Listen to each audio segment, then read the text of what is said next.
Hey everyone, just going to run you through this week of training. So on Monday, I was doing some deadlifts. I already posted the video of the whole deadlift session, so I'll just show you the top set here. This is 565 in my weightlifting shoes. So this is 10 pounds less than my all-time max. And this is while I'm cutting too. So I'm about 2 weeks into my cut, around just over 2 weeks I think, and I'm down 10 pounds, going low carb, stopped supplementing with creatine, and so now my average body weight's sitting between 171 and 174.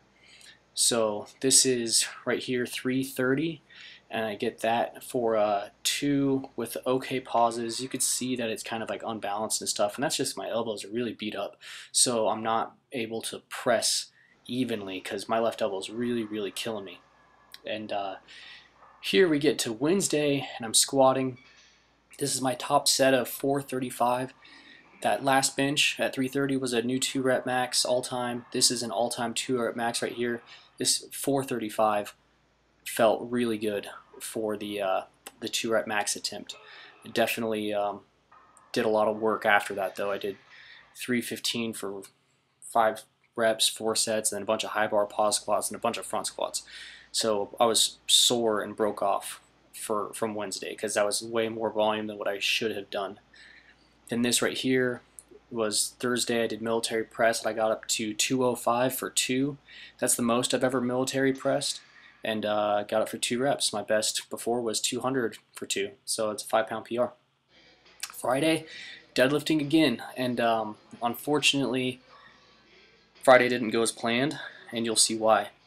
So I wanted to do 5 sets of 2 reps at 500 pounds, and I did that T1 work right there, and you'll see all 5 sets. Unfortunately, I wasn't totally recovered from Wednesday's squat session, so my quads were really fatigued, and you could see that I'm getting pitched forward a lot, and I'm using my back a lot more to break the bar off the floor than what I typically would be. These aren't the ugliest deadlifts, but they're not as high quality as what I would like.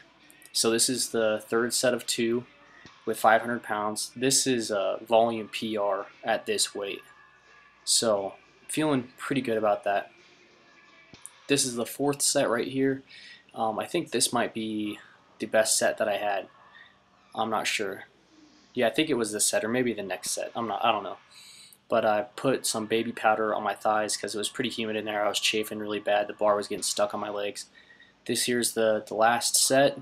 By this time I think I'd gotten the gist of it, felt pretty good, felt pretty strong on all these pulls, and unfortunately on this pull my hands decided to quit and they got some pretty serious calluses ripped off, so that's them right there. And I tried to put on straps and do more pulling, but it wasn't going to work. My hands were just totally smoked. I couldn't even hold on to 315 with straps. So this is what I'm working with today to go to bench. So you can see I have like tape wrapped around my hands so I could actually bench, because you know it's a flesh wound. You know, why should I not train? There's ways around that. So I do ascending sets of 5 today. I worked up in sets of 5, so I did 185 for 5, 225 for 5, 245 for 5, 265 for 5, 285 for 5, and I get here to 295. And this was a pretty lofty goal. I wanted to get as close to 300 as I could, and I only got 295 for 4 with pretty good pauses. My elbow is feeling a little bit better today, and maybe that's just because on Wednesday when I squatted I didn't have so much stuff going on.